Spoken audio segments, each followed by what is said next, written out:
हृदयनाथ मंगेशकरांची गाणी ऐकलीच असतील तुम्ही. एक अनवट पद्धतीचा संगीतकार. अर्थात ते गायक पण आहेत. त्यांच्या गायकीत आणि त्यांच्या गीतांच्या निवडीत किंवा त्यांनी जे कवी हाताळले मराठीतले, ते सगळे असे हळवे नाजूक असे आहेत. आणि स्वतः हृदयनाथ मंगेशकरांचा आवाजही पुरुषी हळवेपणाचा आहे.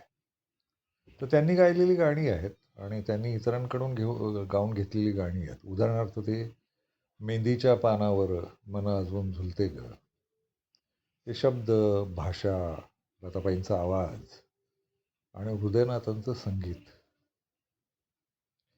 तर मला संगीतातलं फारसं काही कळत नाही किंवा मी तज्ज्ञ नाही, पण ऐकत राहतो. आणि आज जाणवलेली गोष्ट अशी आहे, मी खूप गाणी ऐकतो. तर ते हृदयनाथांच्या गाण्यांमध्ये जाणवलेली गोष्ट अशी आहे की त्यांचे शब्द, त्यांच्या रचना, गाण्यांच्या रचना, गाणी आणि भावना या सगळ्या हळव्या, कोवळ्या, नाजूक असतात. पण त्यांनी त्याच्या मागणं किंवा त्याच्या आत दिलेलं संगीत असतं ना, त्यात हमखास चर्मवाद्यांचा कडक वापर असतो. आणि फार सुंदर असतो. म्हणजे त्यात कोंगो असतील, बोंगा असतील, ढोलक असेल, ढोल असेल, ढोलकी असेल आणि मग बाकी जो सामान आहे त्यात पाश्चात्य वाद्य पण असतं. गिटार जाणवते खूप. आणि ती गिटार पण कशी वापरायची याचं फार मोठं भान. पण मला विशेषतः चर्मवाद्यांबद्दल बोलायचं आहे. चर्मवाद्यांचा इतका सुंदर मेळ घालणारा आणि त्याचे वेगवेगळे ठेके ठरवणारा मला कमाल वाटते ह्या संगीतकारांची. हे ठरवतात कसं? गाणं त्यांच्या मेंदूत तयार कसं होतं?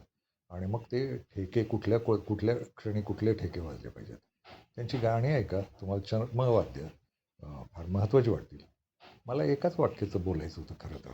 ते असं आहे की हृदयनाथ मंगेशकरांची गाणी हळवी, नाजूक अशी आहेत, हळुवार आहेत. पण त्यातला जो रिदम आहे तो अतिशय कडक आहे. आणि तरीही कडक असून सुद्धा त्या कडक रिदमला हा माणूस त्या गाण्यात इतका हळवं करतो, तर दोन्हींचा आनंद मिळतो एकाच वेळेस. अतिशय विरोधाभास आहे. एका बाजूला कडक ठेका आणि त्याच कडक ठेक्याला गाण्यांबरोबर हळुवार करणं, असं काहीतरी मला वाटत राहिलं.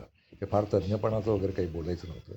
पण ही असली एक गंमत जाणवली की हृदयनाथ मंगेशकर हा किती मोठा संगीतकार होता, हे सांगायचं होतं.